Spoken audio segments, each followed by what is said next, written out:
Now, I'll be honest with you, I did not see this coming.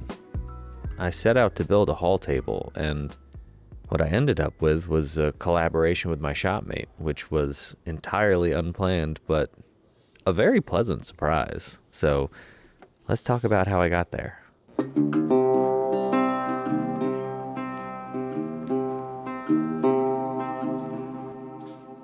Now, I'll start off with a preemptive apology for the fact that I am recording this voiceover it is currently 6:38 a.m. So if I sound tired, it's because I'm in the middle of a teaching week, and I am, in fact, tired, but that's the life of a woodworker. If you guys want to know what it's like to make furniture for a living, this is it. This is what it looks like. Now, I'm not going to cover every single step of this build in detail in this video because I've already made a couple of videos on this project, including, but not limited to, veneering the top. Though I do think it's important to acknowledge those previous videos because, number one, well, the top is veneered, and I think those of you who have seen enough veneered furniture could probably see that pretty easily, and you might be confused as to why I didn't acknowledge that. But also because I veneered the aprons in the lower shelf on this haul table, and that all stemmed out of wanting to play with a new adhesive and a new veneering technique for the top, and it just ended up escalating.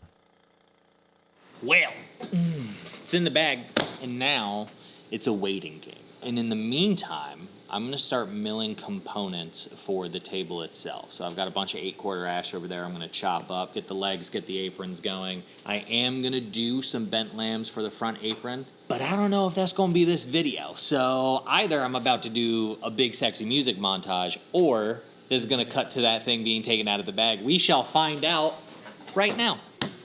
Yeah, we're not going to cut to that thing being taken out of the bag. So I am making this haul table with a curved front apron, and I made an entire video on how I got that curve, how I cut that curve, how I did the laminations, and importantly, how I did the joinery for that.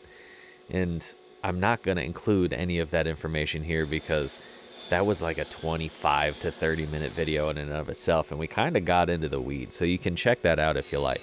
But what I want to talk about here instead is the importance of grain selection. And guys, I know I don't want to be overly repetitive, but also I kind of do because it's such an important thing, especially when you're dealing with a simple form like this haul table. If you have distracting grain, it's really going to throw off the entirety of the composition. So you can see what I'm doing here is manipulating this last leg that I have that wasn't perfectly rift sawn, and trying to get something much closer to rift sawn out of it just by twisting the orientation that I'm going to get from those legs. And that's going to give me nice straight lines on the legs so that when I go to do my double taper later on, it's not going to cause any distracting lines with flat sawn grain mixed with quarter sawn grain, etc., etc. So just paying meticulous attention to grain selection can take you, in my opinion, and I don't want to sound like an elitist here, but I am a little bit of an elitist. We know this already about me. So it can take you from what looks like kind of a mid-level project up a notch to a more professional tier. So if you choose to pay attention to grain selection, I think that's going to help your designs a lot. Now, you see me kind of laminating these pieces here and not paying too much attention to grain direction on those flat surfaces. And the reason for that is because I'm going to veneer all of those surfaces. You can see I've got my 1/16 inch ash veneer. All of that grain is nice and straight and subtle, and it's beautiful. And so I'm employing the same technique I did for the top, which was use some urethane glue and set it in the bag for about 3 hours and let it roll. And guys, I gotta be honest with you. I have been massively impressed with urethane glue as a veneering adhesive. This is the first time I've ever used it. I've got many friends who preach its values, who will die on that hill, and I might be a convert for veneering at least. I don't know about joinery. I'm unsure about it in that regard. But for veneering, especially for veneering solid substrates where you're only veneering one side of it so you're not adding moisture to the substrate, guys. Oh, it was beautiful, but then I did glue it to the plinth. Well, learning curves, huh? New materials, new adhesives, and now I've got 3 pieces stuck to my plinth. So what I'm going to do is use these bad boys, see if I can pry them up without damaging the veneers, but I don't know. I don't know. Let's find out.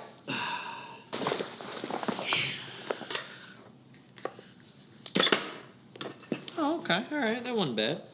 I don't know if I just accidentally got a little bit of glue on the surface of that veneer and that's what did it, or if it bled through. There's no indication. I don't know. But that makes me hopeful that these two will be easy to get off as well. Oh, yeah.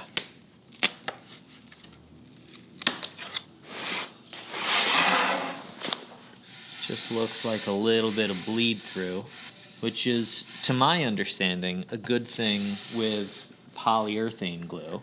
It means you have enough glue coming through, or enough glue on the surface of the substrate that it's pulling through the pores a little bit. Goot, goot. Oh, that was easy. Same on this. Amazing. Zing.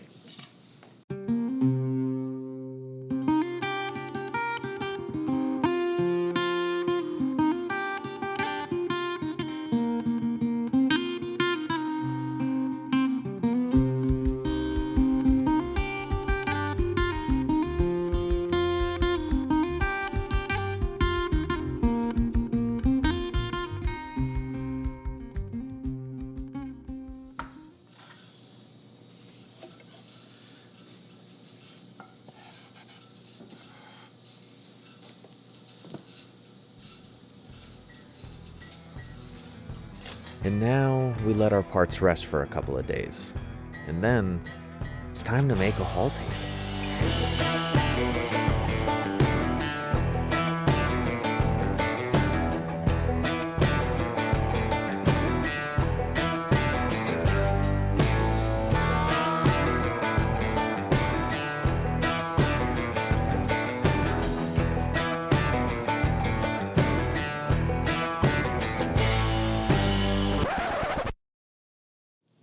Oh boy. Sometimes you just gotta laugh at yourself because you're an idiot. You're an idiot! What happened was, last night I was rushing to get these done because I only had about an hour and a half to do all of the mortise and tenons, and I laid out all the files and I got them all cut, and then I looked at them and I realized that for 3 of the mortises, I failed to reverse the file and put it on the appropriate side. So now I've got this offset where my 1/8 reveal is on the inside, and that's not gonna work. So, here's what I'm gonna do. I have this spare leg, so I can use this in the same orientation that I already have the origin set up in.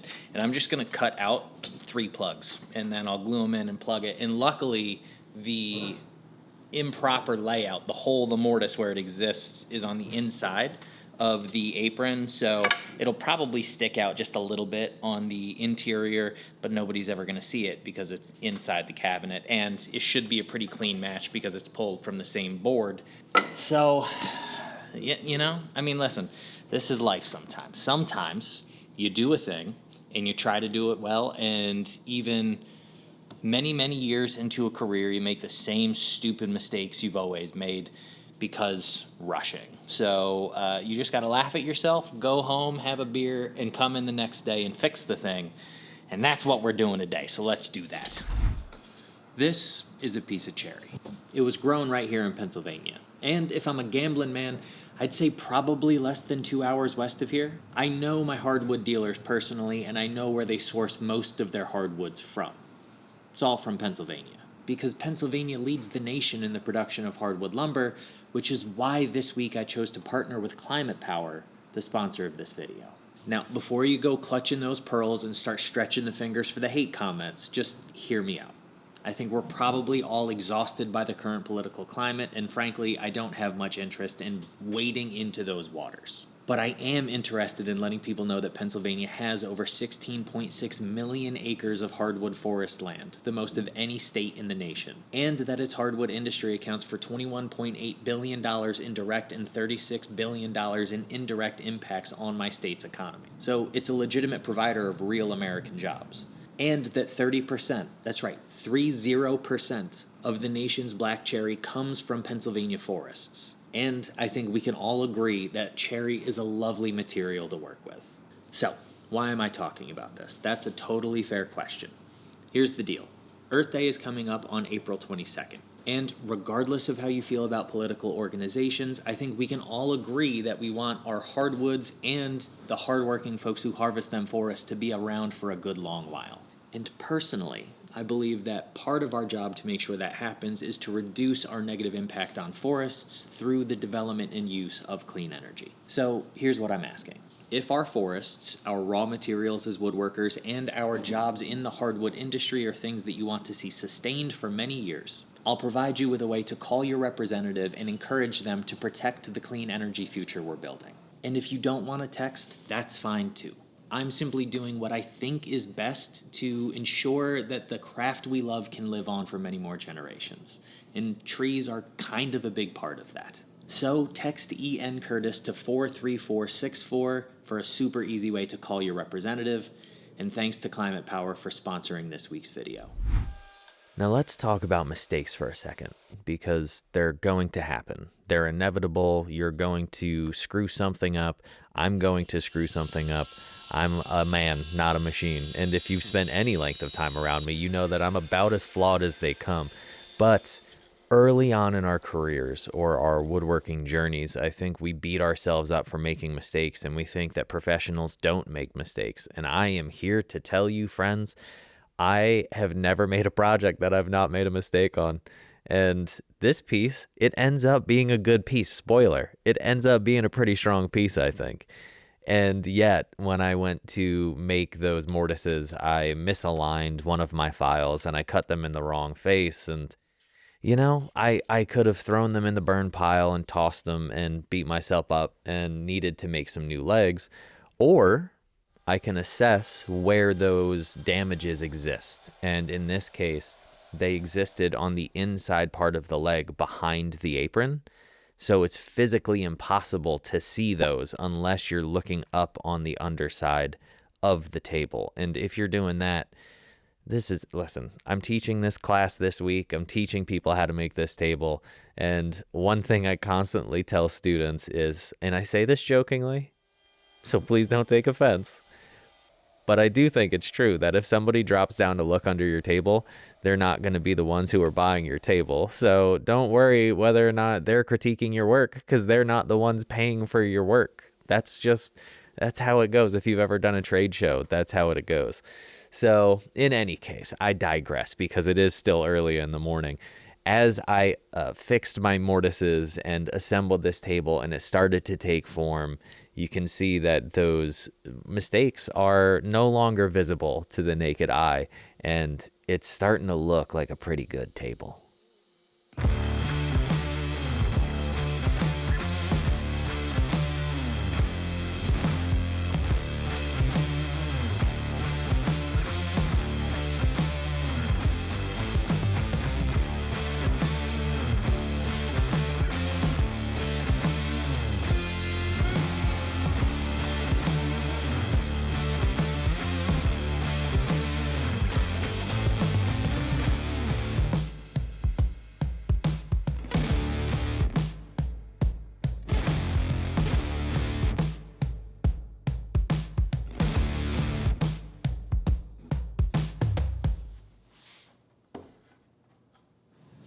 Well, it's a teaching vehicle, Eric. But it's almost good.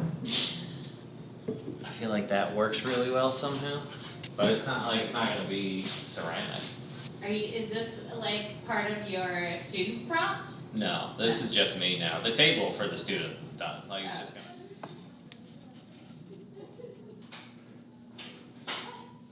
How do you feel about being a collaborator on this piece? You know I won't turn down a good collab opportunity, friend. Oh my God! Okay, it's happening. Everybody stay calm. it takes what is a unnecessarily formal thing, and it goes like, nothing matters. So you want it to be a box. You want it to be like... I think so. There's something about that that just makes me smile, so maybe that's the right answer. Well, that took a twist I didn't see coming. I mean, listen, this has been a teaching piece that I've been building. It's a vehicle for a class and for students to learn about bending, about veneering, about design. And as I was building it, I got to the point just the other night where I kind of stepped back and looked at it and realized it's almost a really good piece. Almost. But something was missing. Something was not all the way there. It felt a little over formal, if I'm honest. It felt a little bit too self-serious. But it was really close to something really good. And so I started playing with these things and putting these forms on the shelf, and like there's a point of emphasis, there's a point of accentuation there. Well, let me bring it over and we can talk about it. I mean, come on. So we can dive deeper into this once I get the table done, because there is some work yet to be done here. But essentially, as I was looking at this composition, it felt pretty good. It felt like a good piece. And then I looked at this particular grain pattern that exists right here, and this is the only bit of directionality in that grain. And if you've been watching me for any amount of time, you know how important that thing is. You know how important grain patterns and decisions are in the work that I do. Personally, that's what I think. You may disagree, and that's fine. But I looked at that, and that became the point of emphasis for this table.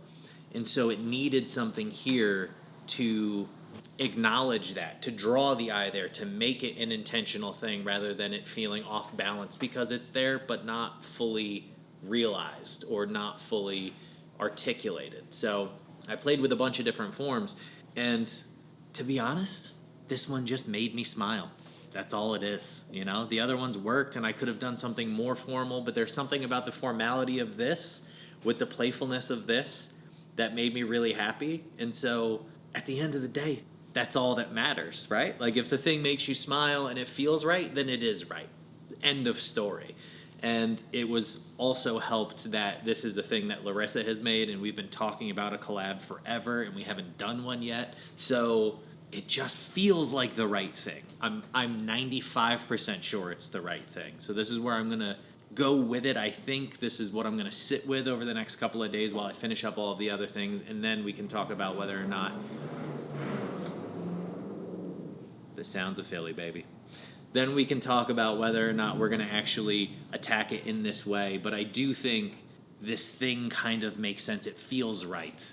And that's where we're at. By the way, if you haven't checked out the new channel with Larissa yet, I'll leave a link down below. It's called Woodworking is Hard. It's a good channel. It's a lot of fun, so go check that out. And in the meantime, let's finish building a table.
think one of my favorite things is when friends just randomly drop by the shop for an afternoon.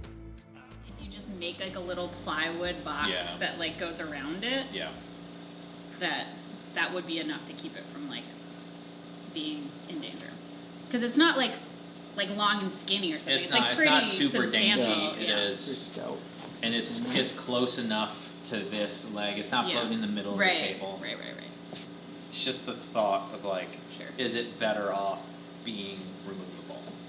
The other thing I was thinking about, and then I realized I was overthinking it, is like crisping up those corners is going to be a real pain in the ass. But the box has been sanded and finished, so the corners are rooted over anyway. So I just used an 1/8 inch bit and it was fine. How are you mounting this? Buttons or Z-clips or something. Yeah, I'll probably just do like 4 buttons. You know, it's going to have to be front and back. Sure, yeah. And then somebody will yell at me and tell me that I don't know how to woodwork. The 4mm domino. Oh yeah. Creates a smaller. That's a good pull. Maybe I'll do that. Yeah. I mean, I've done it before where you just create. Yeah, that's usually what I do. Is just do that.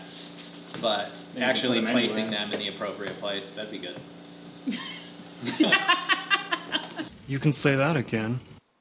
Now, we've been working hard on this table. We've been going to task, and I'm a big believer in trying to work in a little bit of silence into my workday. I think it's good for the soul. I think it's good to clear the head. So why don't we take like a 60-second ASMR style hand tool sound break?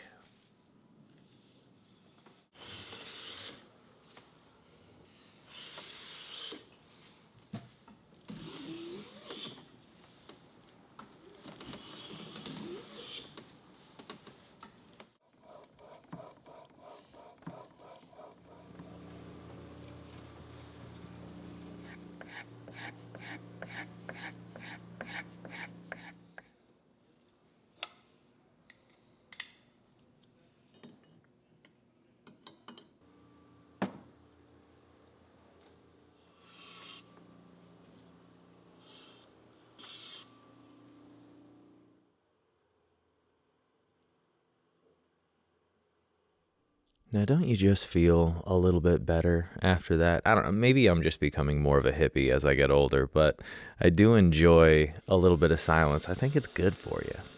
Any Hoosiers. The box being in play, we know that that's the point of emphasis, the point of contrast in this composition. I'm very happy with it. Let's talk briefly about the proportions of this table, because I think that that is one of the most important elements of furniture design. Now, this table is 36 inches long by 12 inches wide, so that is a 1:3 proportion. It's also 32 inches tall to 36 inches wide, so that's an 8:9 proportion. And then the apron is 9 inches wide to the top's 12 inches wide, so that's a 3:4. So you can see these are all low whole number ratios. The legs taper from 1.5 to 1, so that is a 3:2. So working all of these little elements into your designs are going to make it feel more cohesive as an overall unit. And I think that's a thing that once you learn, you can't unlearn, and you start to see how it all ties together. I'm not gonna lie, she does look good in the raking morning sunlight. I think it's a successful piece at this point. Now, there are a couple of things I want to point out. Number one, you might be asking what's going on over here with the slots in the exposed tendons, and eventually I'm going to wedge them, but there is a circumstance I need to consider first. So remember, the reason I made this table is as a teaching piece. Now, it's become its own thing. I think it's a really strong piece. I think the composition as a whole is really lovely. But consequently, because it's a teaching piece, I need to take it to Indiana in like 3 or 4 days, and I need to flat pack it. So I'm not able to glue it up at this moment in order to save space while I'm traveling. So these are going to get wedged, and I think they're going to create a really nice contrast to the rest of the piece, but I can't do it yet. So it's going to happen probably after this video comes out. You're just going to have to imagine those as black rather than the gaps that they are. Now, the other thing to point out is I've been running samples on finishing techniques, and I want it to remain as pale as possible to contrast with the box that's inlaid into the lower shelf. And so I think I'm going to go with a faint Osmo white and see how that looks. So what I've got here is essentially a sample card, and I have the clear, I have wiping off the Osmo white after 3 minutes, and then I'm gonna put a top coat of clear on that this morning. I've got the wipe off immediately and then leave on, and the leaving it on is just too white. Like, it's statuesque white, which is that's not the look I want to go for. Somewhere in this range I think is going to work really nicely. It's going to keep it the nice light color that it is now, whereas just putting a clear wax or oil based finish on there is going to deepen it up a little too much. It's going to warm it up too much. So this is where I think I'm going to go, but I'm going to run this sample first, and then after I do that, all that's left to do is sand everything to 220 and put a coat of finish on. So that's what I plan to do this morning. So let's do that.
I'll close simply by saying this.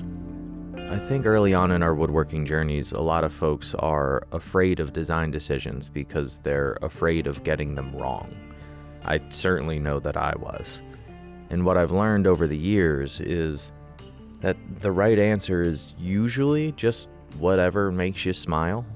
And when I put that box on this table, it made me smile. So that's what I went with. And I think it's pretty good. Cheers, friends.